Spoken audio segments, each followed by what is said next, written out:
जय हिंद साथियों, स्वागत है आप सभी का एक बार फिर से आपके अपने चैनल कॉम्पिटिटिव एग्जाम्स अड्डा में। साथियों, यूपीएससी असिस्टेंट प्रोफेसर के लिए जो हमारी टेस्ट सीरीज चल रही है, उस यात्रा में हम प्रैक्टिस सेट 3 पे पहुंच गए हैं। तो देखिए, बिना देरी करते हुए क्वेश्चन नंबर 1 की तरफ बढ़ते हैं। क्वेश्चन नंबर जो फर्स्ट है, उसमें 2 कथन दिए गए हैं। पहला कथन है, अनुसंधान में रिसर्च में प्रदत्त विश्लेषण एक तकनीकी कार्य होने के कारण अनुसंधान आचार शास्त्र अधिक महत्वपूर्ण नहीं है। तो देखिए, प्रदत्त विश्लेषण का मतलब है डेटा एनालिसिस, और ये एक तकनीकी कार्य होने के कारण अनुसंधान आचार शास्त्र मतलब एक तरीके से एथिक्स, जो रिसर्च एथिक्स है, वो अधिक महत्वपूर्ण नहीं है उसमें। दूसरा कथन है, अनुसंधान के लगभग प्रत्येक चरण में आईसीटी जो है, इंफॉर्मेशन कम्युनिकेशन टेक्नोलॉजी, वो सहायक होता है। तो देखिए, आप अपने स्तर से इस क्वेश्चन को सॉल्व करने की कोशिश करेंगे। मैं इसमें बता दूं कि क्वेश्चन जो कथन 1 है वो बिल्कुल गलत है। कथन 1 इसलिए गलत है क्योंकि डेटा एनालिसिस में ये महत्वपूर्ण नहीं वाली चीज जो है, ये नहीं होगी। अनुसंधान आचार शास्त्र में प्रदत्त विश्लेषण बहुत ही महत्वपूर्ण चीज है। देखिए, ये एथिक्स में, रिसर्च एथिक्स में बहुत ही महत्वपूर्ण चीज है। अगर आप डेटा एनालिसिस सही से नहीं करेंगे तो आपकी रिसर्च जो है वो ऑथेंटिक नहीं रहेगी। इसलिए ये कथन जो है पूरा गलत हो जाता है। सेकंड कथन बिल्कुल सही है कि अनुसंधान के लगभग प्रत्येक चरण में आईसीटी, इंफॉर्मेशन कम्युनिकेशन टेक्नोलॉजी है, चाहे वो बात करें जो स्रोत हैं, जो मतलब सोर्सेज हैं, उनको देखने की, प्राइमरी सेकेंडरी सोर्सेज की, चाहे हम प्लेजरिज्म की बात करें, और चाहे उसमें देखिए जो आप सूचना दे रहे हैं, डेटा दे रहे हैं, उनका उपयोग कैसे करना है, वो सब में आईसीटी बहुत महत्वपूर्ण रोल प्ले करता है। इसलिए जो इसका आंसर होगा, पहला गलत होगा। जो पहला कथन है असत्य है, जबकि दूसरा कथन जो है वो बिल्कुल सत्य है। तो देखिए, डी इसका आंसर होगा। इसके बाद में देखिए, सेकंड क्वेश्चन है, शिक्षण के किस स्तर पर संबंधों पर दृष्टिपात को उद्देश्य के रूप में प्रोन्नत किया जाता है। तो देखिए, शिक्षण के जो है, आप क्वेश्चन को एक बार फिर से पढ़ लीजिए ध्यान से। तब तक मैं आपको बता दूं कि शिक्षण के बेसिकली 3 स्तर होते हैं। एक स्तर है मेमोरी, एक अंडरस्टैंडिंग, एक होता है रिफ्लेक्टिव। इसके बाद में 1976 में मॉरिस बैगी एक थिंकर थे, उन्होंने इसमें एक एडिशन और किया था, जिसमें इन्होंने जोड़ा था ऑटोनोमस लर्निंग की बात की थी। ऑटोनोमस लर्निंग स्टेज या सेल्फ स्टडी स्टेज, हिंदी में इसको कहेंगे स्वायत्त विकास स्तर, उसको जोड़ा था। इसके अलावा जो 3 स्तर मैंने पहले बताए हैं, उसमें मेमोरी स्तर को स्मृति स्तर कहते हैं हिंदी में, अंडरस्टैंडिंग को अवबोध कहते हैं, और रिफ्लेक्टिव स्तर को विमर्शी चिंतन स्तर कहते हैं। अब देखिए, क्वेश्चन के हिसाब से संबंधों पर दृष्टिपात को जो उद्देश्य के रूप में प्रोन्नत किया जाता है, इसका आंसर होगा, इसका आंसर है अवबोध स्तर। अवबोध स्तर मतलब बेसिकली अंडरस्टैंडिंग की बात हो रही है। इसमें देखिए क्या किया जाता है, इसमें जो छात्र है उसको जो स्मृति स्तर पे फैक्ट्स बताए गए हैं, डिफरेंट डिफरेंट फैक्ट्स बताए गए हैं, उनके बीच में संबंध को जो है बताया जाता है। जो कंसेप्ट उसको बताए गए हैं, अलग अलग कंसेप्ट बताए गए हैं, उनको भी जोड़ा जाता है। तो देख लिया, इसको अवबोध स्तर इसलिए कहा जाता है क्योंकि यहाँ पे संबंधों पर दृष्टिपात होता है, संबंधों पर जो है दृष्टिपात होता है। अब देखिए, कमेंट बॉक्स में आप बताएंगे जो मेमोरी स्तर है, जो स्मृति स्तर है, इसके विषय में जो सबसे प्रोमिनेंट थिंकर है, सबसे जो महत्वपूर्ण थिंकर है, उनका नाम क्या है, वो मैं आपको बता देता हूं। एच से उनका नाम शुरू होता है, आप कमेंट बॉक्स में बताएंगे। क्वेश्चन नंबर 3, सूची 1 सूची 2 दी गई है, इसको सही से मिलान करना है। तो देखिए, परमेश्वरम अय्यर जो है वो, इनका एक बार मिलान कर लेते हैं। परमेश्वरम अय्यर नीति आयोग सीईओ हैं, सुमन बेरी नीति आयोग के उपाध्यक्ष हैं, सी का एस अब्दुल नजीर जो है उच्चतम न्यायालय के न्यायाधीश हैं, जज हैं, और अरुण कुमार मिश्रा जो है मानवाधिकार आयोग के अध्यक्ष हैं। तो देखिए, ए का सेकंड, बी का फर्स्ट, इस तरीके से चल रहा है। तो ए का जो है सेकंड, बी का फर्स्ट, ये कहाँ पे देखने को मिलेगा आपको, आपको सारे नहीं भी पता है तो कई बार जो है आपके ऑप्शंस भी आपकी हेल्प कर देते हैं। इसका आंसर जो है सी होगा, इसका आंसर जो है वो क्या होगा, सी होना चाहिए, और इसका आंसर सी होगा। इसके बाद में देखिए दोस्तों, क्वेश्चन नंबर, ये हम थर्ड पे थे, क्वेश्चन नंबर 4 देख लेते हैं। क्वेश्चन नंबर 4 है, वित्तीय सेवा संस्थान ब्यूरो। देखिए, वित्तीय मतलब फाइनेंशियल सर्विस इंस्टीट्यूशनल ब्यूरो जो है ने किसकी स्थानांतरित किया है, किसको स्थानांतरित किया है। तो इसका जो आंसर होगा वो है answer A, bank board bureau, जो बीबीबी है, बैंक बोर्ड ब्यूरो, उसको स्थानांतरित किया है। अब देखिए क्या होगा, केंद्रीय मंत्रिमंडल की नियुक्ति समिति द्वारा जो बीबीबी था, बैंक बोर्ड ब्यूरो था, उसके स्थान पर वित्तीय सेवा संस्थान ब्यूरो की स्थापना की मंजूरी दे दी गई है। और इसमें कई सारे जो काम होंगे वो एफएसआईबी, फाइनेंशियल सर्विस इंस्टीट्यूट ब्यूरो द्वारा किए जाएंगे। इसके बाद में देखिए क्वेश्चन नंबर 5, पर्यावरण किससे बनता है? पर्यावरण किससे बनता है? इसके जो ऑप्शन है वो है जीवित घटकों से, भू आकृतिक घटकों से, अजैव घटकों से, उपयुक्त सभी से। तो इसका आंसर आप बिल्कुल आराम से बता सकते हैं, इसका आंसर जो है डी होगा, क्योंकि देखिए ये सारे जो घटक हैं, चाहे अजैव घटक है मतलब लिविंग है, नॉन लिविंग है, सबसे ही ये पर्यावरण बनता है, एनवायरमेंट जो है सबसे बनता है, तो उपयुक्त सभी इसका आंसर होगा। इसके बाद में देखिए क्वेश्चन नंबर 6 कि भारत की जलवायु परिवर्तन पर प्रथम राष्ट्रीय क्रिया योजना प्रकाशित हुई। देखिए बहुत महत्वपूर्ण क्वेश्चन है, बिल्कुल बहुत महत्वपूर्ण क्वेश्चन कहूंगा मैं इसको। ये बेसिकली किसके बारे में बात कर रहा है? अगर इंग्लिश मीडियम वाले छात्रों को मैं कहूँ तो ये NAPCC आपने पढ़ा होगा, आपके यूजीसी नेट के सिलेबस में भी है NAPCC। तो NAPCC क्या है? National action plan for climate change. और देखिए ये मनमोहन सरकार के अंडर आया था 2008 में। इसका जो आंसर है वो है ए, 2008 में ये आया था। और 2008 में देखिए ये जो 8 डिफरेंट जो मिशंस थे अलग अलग फील्ड्स में, उसके लिए आया था ये। तो 2008 जो इसका आंसर होगा। 8 मिशन जो हैं आप कमेंट बॉक्स में बताएंगे, कमेंट बॉक्स में भी नहीं बता सकते तो आप इसको बिल्कुल जरूर पढ़ लेंगे। 8 मिशन जो है कौन कौन से थे उसमें से क्वेश्चन बन सकता है। क्वेश्चन नंबर 6 हो गया है। इसके बाद में देखिए क्वेश्चन नंबर 7। तो क्वेश्चन नंबर 7 में क्या है कि क्वेश्चन नंबर 7 में देखिए ये बहुत इंपॉर्टेंट क्वेश्चन मैं इसको कहूंगा, क्योंकि कई सारी चीजें इससे पता चलेंगी। प्रथम विश्व, इसमें हमें छांटना है कि सुमेलित कौन सा नहीं है, सही सुमेलित नहीं है। तो इसमें देखिए प्रथम जो विश्व युद्ध है, प्रथम विश्व जलवायु सम्मेलन है वो कब हुआ था? तो प्रथम विश्व जलवायु सम्मेलन मतलब जो फर्स्ट वर्ल्ड क्लाइमेट कॉन्फ्रेंस हुई थी 1979 में हुई थी, तो 1979 में हुई थी, ये बिल्कुल सही है। पृथ्वी जो शिखर सम्मेलन हुआ था, अर्थ समिट हुआ था रियो डी जेनेरियो में, रियो सम्मेलन भी इसको कहा जाता है, 1992 में हुआ था ये। इसमें एजेंडा 21 जो था इसके आउटकम निकला था, तो इसलिए ये भी सही है। एजेंडा 21 प्रथम विश्व शिखर सम्मेलन जो कि 1992 अर्थ समिट भी कहा जाता है, उससे संबंध रखता है, बिल्कुल सही है।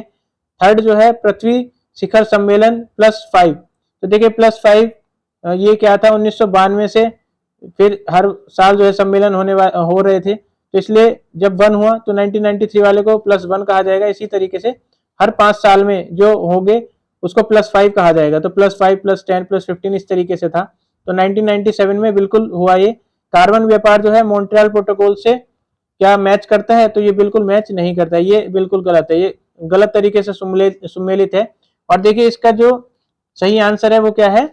ये Montreal protocol basically ozone layer से करता है, ये कार्बन व्यापार से जो है क्योटो प्रोटोकॉल करता है, कार्बन व्यापार से जो है क्योटो प्रोटोकॉल करता है। तो ये सारी चीजें जो मैंने आपको मेंशन की हैं एक बार उस पर जरूर ध्यान ले लेंगे, जैसे कि क्योटो प्रोटोकॉल किसके विषय में था, यही याद करना है, क्योटो प्रोटोकॉल किसके विषय में था, मॉन्ट्रियल प्रोटोकॉल किसके विषय में था, जैसे कि मिनी मार्टा जो है वो किसके विषय में था, इस तरीके से आप याद रखेंगे। क्वेश्चन नंबर 8 क्या है? कथन ए, एल्यूमिनियम हरी धातु है। एल्यूमिनियम जो है वो हरी धातु है, और कारण है इसका वह लकड़ी का स्थान लेकर वनों को बचाती है। तो देखिए इसका जो आंसर होगा आप देख लीजिए, एसेशन और रीजनिंग इस तरीके से दी गई है। तो क्या होना चाहिए इसका आंसर? इसका आंसर होना चाहिए कि एल्यूमिनियम हरी धातु तो है बिल्कुल, लेकिन यह लकड़ी के स्थान लेकर वनों को बचाती है, ये सही नहीं है। तो इसलिए इसका आंसर जो होगा, इसका आंसर डी है, ए सही है परंतु आर गलत है। एल्यूमिनियम को इसके पर्यावरणीय हितैषी स्वरूप और नवीकरणीय योग्य होने के कारण हरी धातु तो कहा जाता है, लेकिन हरी धातु इसलिए कहा जाता है क्योंकि ये नवीकरणीय योग्य है, और इसमें लकड़ी के स्थान पर प्रयोग करने वाली बात जो है वो गलत है। अब देखिए क्वेश्चन नंबर, ये हमने किया है क्वेश्चन नंबर 8। 9 क्वेश्चन को देख लेते हैं। 9th क्वेश्चन है वन ह्रास का मुख्य कारण क्या है? तो देखिए जो फॉरेस्ट डिग्रेडेशन है उसका मुख्य कारण क्या है? तो आप सभी को पता है, सड़कों का विकास, नदी घाटी परियोजना, औद्योगिक विकास। इसमें जो सबसे सटीक आंसर बैठेगा वो है औद्योगिक विकास। इसका आंसर जो है सी होना चाहिए, औद्योगिक विकास, क्योंकि इसमें वनों को काटकर नगरों की स्थापना की जा रही है, लकड़ियों के दोहन किया जा रहा है, खाली हो रही भूमि का उपयोग कृषि के लिए, ये सारी चीजें आप ध्यान रख सकते हैं। तो औद्योगिक कारण जो है वो बिल्कुल इसका आंसर रहेगा। क्वेश्चन नंबर 10 हिस्ट्री से है, कौन सी हड़प्पन नगर 3 भागों में विभक्त है? तो देखिए बिल्कुल ये क्वेश्चन इस तरीके से पूछा जा सकता है। इसका जो आंसर है वो है धौलावीरा। आंसर सी धौलावीरा इसका आंसर होगा, क्योंकि धौलावीरा जो है ये आयताकार बना हुआ है। इस नगर को 3 भागों में, 3 भाग कौन कौन से हैं? पहला तो है किला, जो फोर्ट की बात करें, अगर हम किलों की बात करें उसमें है। फिर है मध्य नगर, ये देखिए मिडल मिडल जो टाउन है वो आ जाएगा, और फिर आ जाएगा निचला हिस्सा, जो सबसे लोअर पार्ट है वो आ जाएगा। तो 3 भागों में धौलावीरा को किया गया है। दिन रात जिस कारण होते हैं वह क्या है? तो दिन रात देखिए किस कारण होते हैं? दिन रात होते हैं कि जो पृथ्वी अपने अक्ष के सहारे घूमती है, घूर्णन करती है, rotation of earth, rotation of earth on its axis, अपनी एक्सिस पे जो घूमती है, और उसको क्या कहते हैं? भू परिभ्रमण कहते हैं, भू परिभ्रमण कहते हैं हिंदी में। तो इसलिए इसका आंसर जो है भू परिभ्रमण होगा, ऑप्शन नंबर बी। अब देखिए दोस्तों, आप बताएंगे कि भू परिक्रमण की वजह से क्या होता है और अक्ष के झुकाव की वजह से क्या होता है, ये कमेंट बॉक्स में आप बताएंगे। तुरामढ़ी में किस खनिज का खनन होता है? तो देखिए तुरामढ़ी में किस खनिज का खनन होता है? तो बेसिकली इसका जो आंसर है वो है यूरेनियम। इसके बारे में मैं आपको बता दूं, ये पूर्वी सिंहभूम झारखंड में ये जगह है, और यहाँ पे क्या है, एक तरीके से uranium corporation of India limited द्वारा खनन कार्य किया जाता है यूरेनियम का। क्वेश्चन नंबर 13 देखिए, भारत के संविधान की उद्देशिका में कितने प्रकार की न्याय है? ये देखिए मैं इसको मोस्ट इंपॉर्टेंट क्वेश्चन कहूंगा, आप इसको टिक लगा लीजिए। आपकी प्रेम्बल से क्वेश्चन आएगा तो इसी तरीके से आएगा कि न्याय की व्यवस्था की गई है। इसके ऊपर मैंने एक विस्तृत बिल्कुल डिटेल में वीडियो बनाई हुई है, वहां से मैंने आपको बताया किस तरीके के क्वेश्चन आ सकते हैं, तो आप इसको बिल्कुल जाके देख सकते हैं वीडियो को चैनल की लिस्ट में। इसका जो आंसर है वो आंसर है इसका तीन तरीके के न्याय जो है वो हमारी उद्देशिका, हमारी प्रेम्बल में बताया गया है। ये कौन कौन से हैं? सोशल, इकोनॉमिक और राजनीतिक, पॉलिटिकल, सोशल और इकोनॉमिक, ये तीनों, सामाजिक, आर्थिक और राजनीतिक बताए गए हैं। सामाजिक न्याय का मतलब क्या है? तो देखिए सामाजिक न्याय का मतलब है कि जाति, रंग, धर्म, लिंग के आधार पर बिना कोई भेदभाव किए समान व्यवहार होगा। आर्थिक न्याय का मतलब है कि आर्थिक आधार पर किसी के साथ भेदभाव नहीं होगा। और राजनीतिक न्याय का मतलब है कि प्रत्येक नागरिक को समान राजनीतिक अधिकार प्राप्त होंगे, मतलब कि कोई भी जो 18 साल से ऊपर है वो वोट दे सकता है और वो इलेक्शन कॉन्टेस्ट कर सकता है, इलेक्शन में भी लड़ सकता है। तो देखिए ये क्या है? पॉलिटिकल इक्वालिटी की बात कही गई, पॉलिटिकल जस्टिस की बात की गई है। इसके बाद में देखिए सांसदों की अयोग्यता संबंधी विवाद पर कौन निर्णय लेता है? तो देखिए सांसदों की जो अयोग्यता संबंधी विवाद है, जो एमपीज होते हैं, मेंबर ऑफ पार्लियामेंट, उनकी अयोग्यता मतलब उनकी जो बेसिकली क्या होगा, उनको अगर हटाया जाएगा, उनको टर्मिनेट किया जाएगा, उस पर कौन निर्णय लेगा? तो इस पे जो निर्णय लिया जाता है वो लिया जाता है निर्वाचन आयोग के परामर्श से राष्ट्रपति द्वारा। तो देखिए जो इलेक्शन कमीशन है वो राष्ट्रपति जी को क्या करता है? परामर्श देता है, एक तरीके से बेसिकली एडवाइस देता है, और राष्ट्रपति फिर क्या करते हैं? अयोग्य कर देते हैं, अयोग्यता से हटा देते हैं। मान लो किसी सांसद ने क्या किया, कोई मिसबिहेव कर दिया इस तरीके से, तो राष्ट्रपति फिर उनको क्या कर देंगे? और निर्णय लेके वो हट जाएंगे सांसद। तो देखिए इसका जो आर्टिकल है वो आर्टिकल 103 है। आर्टिकल 103 आप बिल्कुल ध्यान रखेंगे। आर्टिकल 103 के तहत सांसदों की अयोग्यता, निरहत्ता संबंधी विवादों का जो है विनिश्चय राष्ट्रपति द्वारा किया जाता है, और ये निर्वाचन आयोग के परामर्श के अनुसार किया जाता है। तो बिल्कुल इस क्वेश्चन को ध्यान रखेंगे। क्वेश्चन एक अच्छा क्वेश्चन कहेंगे हम इसको। क्वेश्चन नंबर 15 है, इनको सुमेलित करना है। तो देखिए रबड़ जो है कौन से देश में? थाईलैंड में या कहवा मंगोलिया में? ये इसमें कौन सा सुमेलित नहीं है? फिर से देखिए सुमेलित नहीं है, कौन सा इसमें सही नहीं है? तो ये है ऑप्शन नंबर बी, कहवा जो है मंगोलिया में नहीं, सबसे ज्यादा ब्राजील से रिलेट करता है।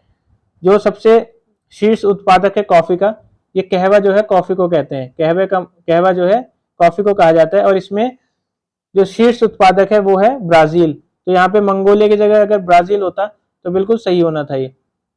क्वेश्चन नंबर 16 को देख लेते हैं। तो देखिए क्वेश्चन नंबर 16 है, पीएम कुसुम योजना का उद्देश्य क्या है?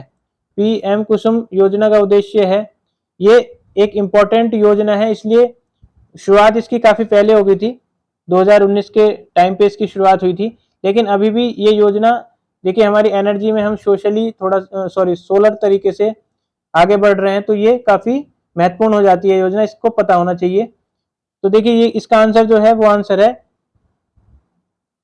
किसानों की जो है डीजल और केरोसिन पर निर्भरता समाप्त करना तथा पंप सेटों को सौर ऊर्जा से जोड़ना। तो देखिए सौर ऊर्जा जो है, सोलर एनर्जी से पंप सेट चलवाए जाएंगे किसानों के, तो इसी से रिलेटेड है ये।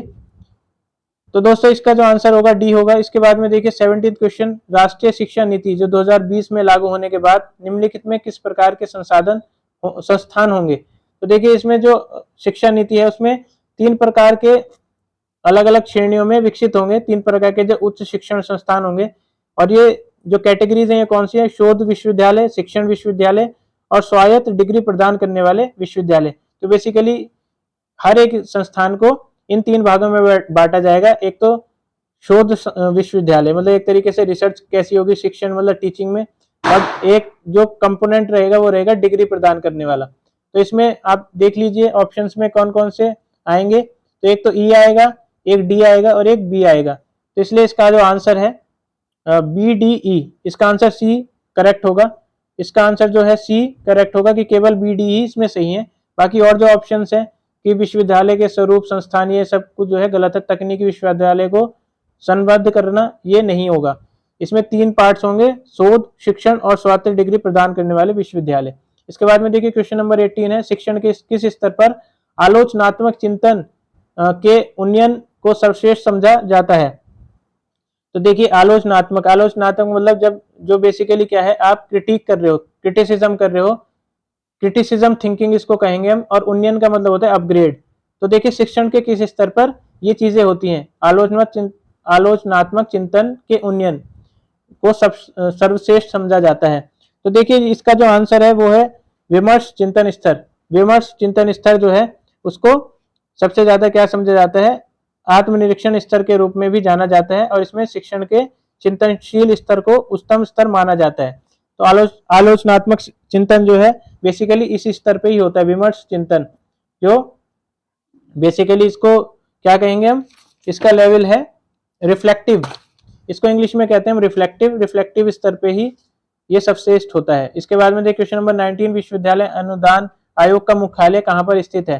तो देखिए ये जो विश्वविद्यालय अनुदान आयोग है, इसका जो मुख्यालय है नई दिल्ली में स्थित है, इसलिए आंसर तो इसका हो जाएगा नई दिल्ली। इसके अलावा देखिए इसकी जो स्थापना हुई थी नवंबर 1956 में हुई थी और एक्ट द्वारा हुई थी, संवैधानिक संस्था के रूप में इसको बनाया गया था। इसके बाद में इसके 7 क्षेत्रीय केंद्र भी हैं, 7 जो है रीजनल केंद्र भी हैं। एक तो पुणे में है, हैदराबाद में, कोलकाता, भोपाल, गुवाहाटी, बेंगलोर और दिल्ली। वीडियो को पॉज करके आप आराम से लिख लेंगे, क्वेश्चन बिल्कुल पूछा जा सकता है। पुणे, हैदराबाद, कोलकाता, भोपाल, गुवाहाटी, बेंगलुरु और दिल्ली में।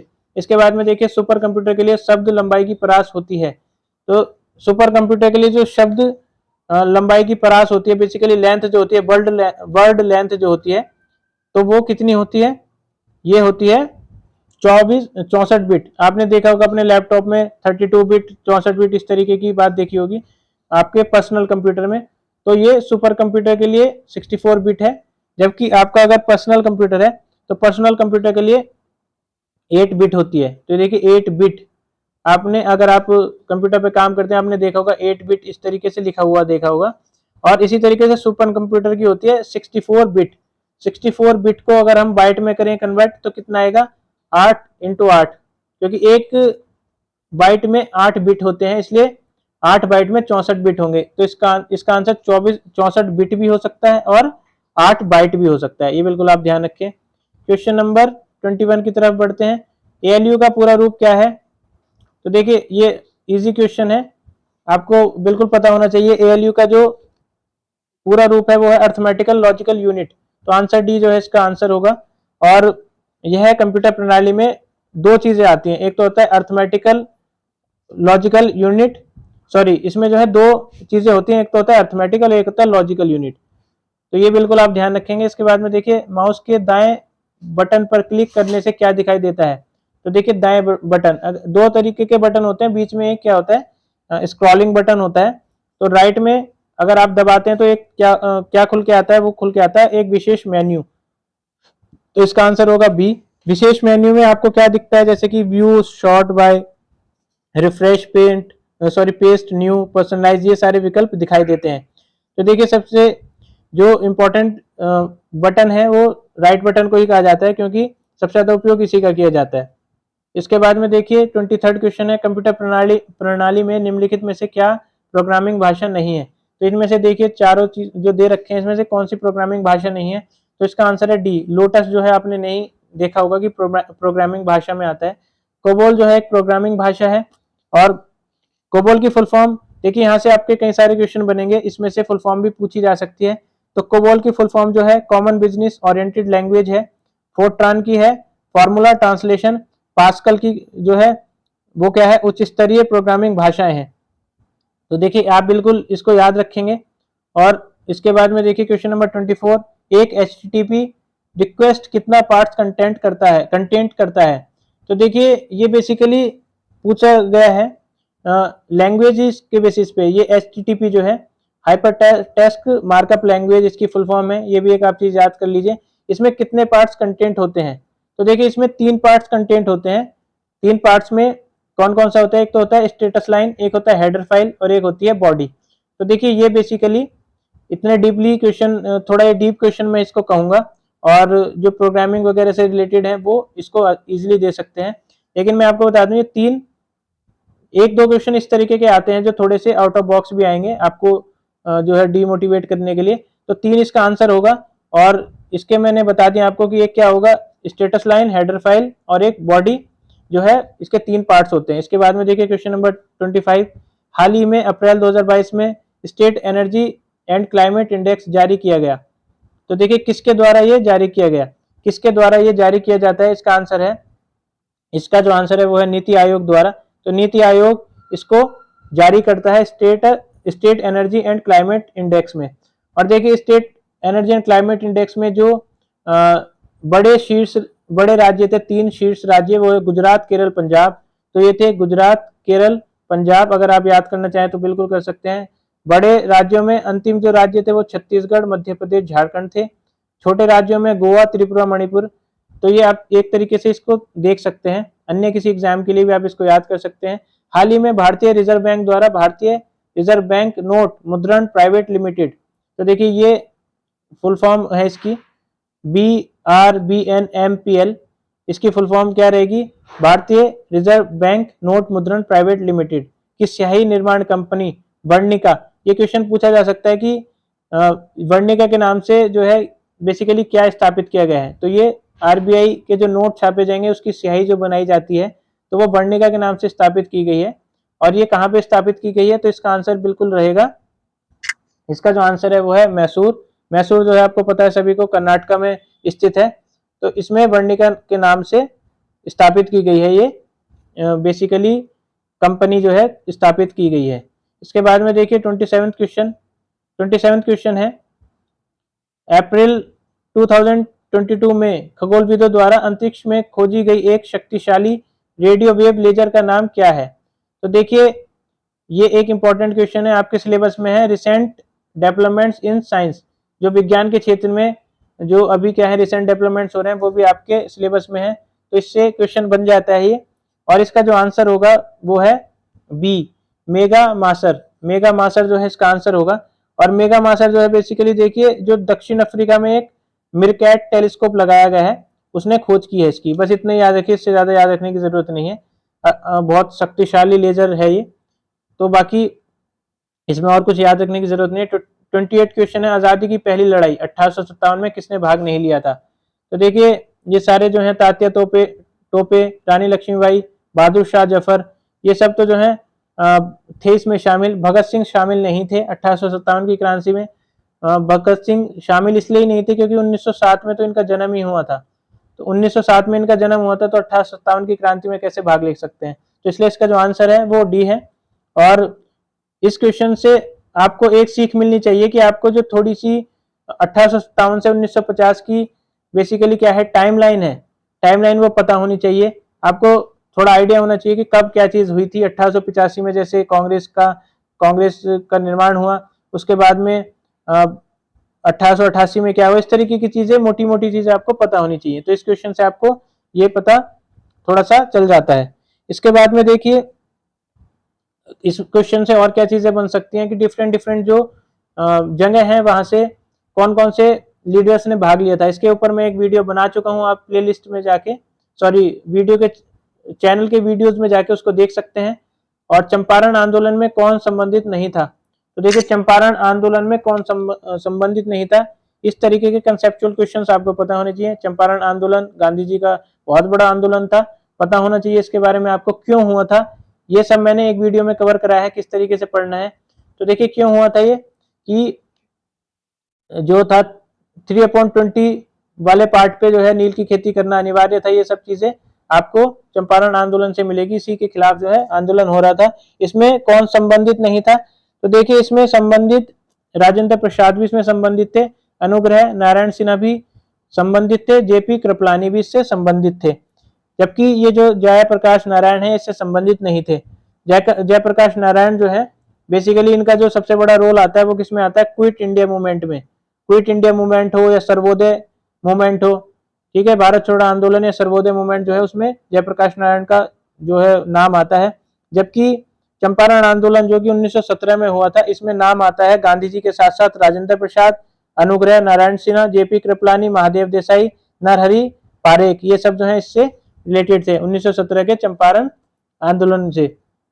इसके बाद में देखिए भारत के इंटरनेट क्रांति का जनक किसे माना जाता है, तो भारत में इंटरनेट क्रांति का जनक है वो किसको माना जाता है, इसका आंसर है विजयेंद्र कुमार। विजयेंद्र कुमार जो है इंटरनेट क्रांति के जनक, इनको भारत में माना जाता है।